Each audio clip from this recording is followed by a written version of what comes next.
Hello dears, family ടൈൽസിൻ്റെ പുതിയൊരു വീഡിയോയിലേക്ക് സ്വാഗതം. അപ്പോൾ ഇന്ന് നമ്മളൊരു അടിപൊളി ചിക്കൻ ഫ്രൈ ആണ് ഉണ്ടാക്കാൻ പോകുന്നത്. അപ്പോൾ നമുക്ക് എങ്ങനെയാണ് ഉണ്ടാക്കുക എന്നുള്ളത് നോക്കാം. അപ്പോൾ അതിലേക്കായിട്ട് ആദ്യം അര കിലോ ചിക്കനാണ് നമ്മളിവിടെ എടുത്തിട്ടുള്ളത്. അതിൽ ബോൺലെസ് പീസുകളും അതുപോലെ തന്നെ ഉള്ള പീസുകളും നമ്മളിതിലേക്ക് എടുത്തിട്ടുണ്ട്. നന്നായിട്ട് ഒരു സ്പൂണ് വിനാഗിരി ചേർത്ത് കൊടുത്ത് നന്നായിട്ടൊന്ന് ഇളക്കിയെടുക്കുക. അപ്പം വിനാഗിരി അല്ലെങ്കിൽ നമ്മുടെ നാരങ്ങ നീരാണെങ്കിലും മതി. നന്നായിട്ടൊന്ന് ഇളക്കി കൊടുത്ത് ഇനി അതിലേക്ക് ഒരു 1.5 സ്പൂണ് മഞ്ഞൾപ്പൊടി ചേർത്ത് കൊടുത്തിട്ടുണ്ട്. അപ്പോൾ മഞ്ഞൾപ്പൊടി ഇട്ടിട്ട് നമ്മളിതുപോലെ നന്നായിട്ടൊന്ന് ഇളക്കി കൊടുക്കുക, അല്ലെങ്കിൽ അതിൻ്റെ എല്ലായിടത്തും അങ്ങോട്ട് എത്തില്ല. എല്ലാ പൊടികളും ഒരുമിച്ച് ഇട്ട് കഴിഞ്ഞാൽ എല്ലാ പൊടികളും എല്ലായിടത്തും എത്തില്ല. അപ്പോൾ നമ്മൾ ഓരോ പൊടി ഇട്ടിട്ട് ഒന്നിങ്ങനെ ഇളക്കി കൊടുക്കുന്നത് നന്നായിരിക്കും. അപ്പോൾ അത് ഇതുപോലെ മഞ്ഞൾപ്പൊടി നമ്മൾ ചേർത്ത് കൊടുത്തിട്ടുണ്ട്. ഇനി ഇതിലേക്ക് മറ്റുള്ള പൊടികൾ ഇട്ട് കൊടുക്കാം. അപ്പോൾ ആദ്യം നമ്മൾ പിന്നെ ഇട്ട് കൊടുക്കുന്നത് നമ്മുടെ കുരുമുളക് പൊടിയാണ്. നന്നായിട്ട് പൊടിയായിട്ടുള്ള കുരുമുളക് പൊടിയാണ്, തരിയൊന്നുമില്ലാതെ. അപ്പോൾ അതിലേക്ക് ഒരു 1.5 സ്പൂണ് കുരുമുളക് പൊടി ഇട്ട് കൊടുത്തിട്ടുണ്ട്. പിന്നെ ഒരു 1/2 സ്പൂണ് ഗരം മസാല ഇട്ട് കൊടുക്കുക. അപ്പോൾ അതിൻ്റെ ഒരു ഫ്ലേവർ ഇങ്ങനെ നമുക്ക് കടിക്കുമ്പോഴൊക്കെ കിട്ടും. അപ്പോൾ 1/2 സ്പൂണ് ഗരം മസാല ഇട്ട് കൊടുത്തിട്ടുണ്ട്. പിന്നെ നല്ല എരിവുള്ള നമ്മുടെ സാദാ മുളക് പൊടി, അത് ഒരു 1.5 സ്പൂൺ, വലിയ സ്പൂണാണ്, എനിക്കൊരു 1.5 സ്പൂൺ നമ്മൾ ഇട്ട് കൊടുത്തിട്ടുണ്ട്. അപ്പോൾ ഈ മുളക് നമ്മുടെ എരിവിനനുസരിച്ച് ഇട്ട് കൊടുക്കുക. അപ്പോൾ ചിലവർക്ക് കുരുമുളകായിരിക്കും ഒന്നുകൂടി ടേസ്റ്റ്, അപ്പോൾ കുരുമുളക് പൊടി കൂട്ടിയിട്ട് കൊടുക്കുക. പിന്നെ ആവശ്യത്തിനുള്ള ഉപ്പിട്ട് കൊടുത്തിട്ടുണ്ട്. അപ്പോൾ ഇപ്പം അധികം ആവാതെ നോക്കുക, നമ്മുടെ ആവശ്യത്തിനനുസരിച്ച് ഇട്ട് കൊടുക്കുക. ഇതിലേക്ക് ഒരു 1.5 സ്പൂണൊക്കെ ഉപ്പാണ് ഞാനിവിടെ എടുത്തിട്ടുള്ളത്.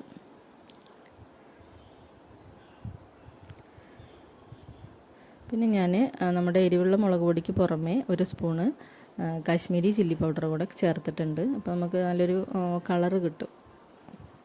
ഇനി ഇത് നന്നായിട്ടൊന്ന് ഇളക്കി യോജിപ്പിക്കുക, എല്ലായിടത്തേക്കും ഒന്ന് എത്തിക്കുക. ഈ സമയത്തൊന്നും നമുക്ക് അധികം വെള്ളം അതൊന്നും ആവശ്യമില്ല, കാരണം നമ്മുടെ വിനാഗിരിയിലും അതുപോലെ തന്നെ നമ്മൾ ഉപ്പിട്ട് കഴിഞ്ഞാൽ തന്നെ ചിക്കനിൽ നിന്ന് വെള്ളം ഇറങ്ങും. അപ്പോൾ അതുകൊണ്ട് എക്സ്ട്രാ ആ സമയത്ത് വെള്ളം കുറവാണ് തോന്നിയാലും അത് ഒഴിക്കേണ്ട ആവശ്യമൊന്നുമില്ല. ഇളക്കി വെച്ചാൽ പിന്നെ തന്നെ അതിലേക്ക് വെള്ളമൊക്കെ ഇങ്ങനെ ഇറങ്ങും. അപ്പോൾ നന്നായിട്ട് ഒന്ന് പൊടികളെല്ലാം നമ്മൾ ഇതുപോലെ മിക്സ് ചെയ്ത് വെച്ചിട്ടുണ്ട്.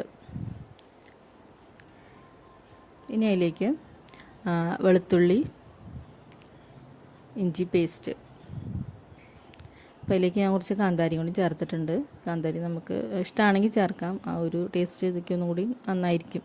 അപ്പോൾ കാന്താരി ഉണ്ടെങ്കിൽ അതും കൂടി ചേർത്തിട്ടൊന്ന് അരച്ചെടുത്തിട്ടുള്ള ആ ഒരു പേസ്റ്റാണ് പിന്നെ ഞാനിതിലേക്ക് ചേർക്കുന്നത്. അപ്പോൾ നമുക്ക് ഈ ഒരു അരപ്പ് ആദ്യം ഉണ്ടെങ്കിൽ അങ്ങനെയും ചേർക്കാം കേട്ടോ. ഞാൻ അരച്ച് വന്നപ്പോഴേക്കും സമയം കുറച്ച് കഴിഞ്ഞിട്ടുണ്ട്, അപ്പോൾ അത് ലാസ്റ്റ് ചേർത്താണ്, കുഴപ്പമൊന്നുമില്ല, ഫസ്റ്റ് ചേർത്താലും മതി. പിന്നെ 1 സ്പൂണ് കോൺഫ്ലവർ,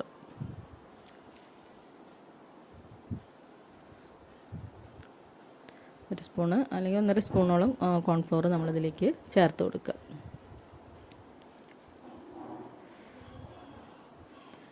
ഇനി നന്നായിട്ടൊന്ന് ഇളക്കി യോജിപ്പിക്കുക. അപ്പോൾ ഞാനിത് മിനിമം ഒരു 2 മണിക്കൂറെങ്കിലും ഫ്രിഡ്ജിൽ വെക്കാറുണ്ട്. അപ്പോൾ അപ്പോഴേക്കുള്ളതൊക്കെ എല്ലാതും ഒന്ന് പിടിക്കുകയുള്ളൂ. അപ്പോൾ നമ്മൾ രാവിലെ വറക്കാനാണെന്നുണ്ടെങ്കിൽ വൈകുന്നേരം ഒന്ന് ഇതുപോലെ വെക്കുകയാണെങ്കിൽ, ഫ്രിഡ്ജിൽ വെക്കുകയാണെങ്കിൽ വളരെ നന്നായിരിക്കും. അപ്പോൾ നല്ല ടേസ്റ്റ് ആയിരിക്കും. അപ്പോൾ മിനിമം ഒരു അരമണിക്കൂറെങ്കിലും നമുക്ക് വെക്കണം. അപ്പോൾ ഞാൻ 2 മണിക്കൂറിന് ശേഷം ആണിതിപ്പോൾ വറുത്തെടുക്കുന്നത്. ഇനി നമ്മൾ എണ്ണ നല്ലോണം, നമ്മുടെ കടവയിൽ എണ്ണ നല്ലതായി ചൂടായി, നമ്മളിനി ഇതിലേക്ക് ഇട്ട് കൊടുക്കുക.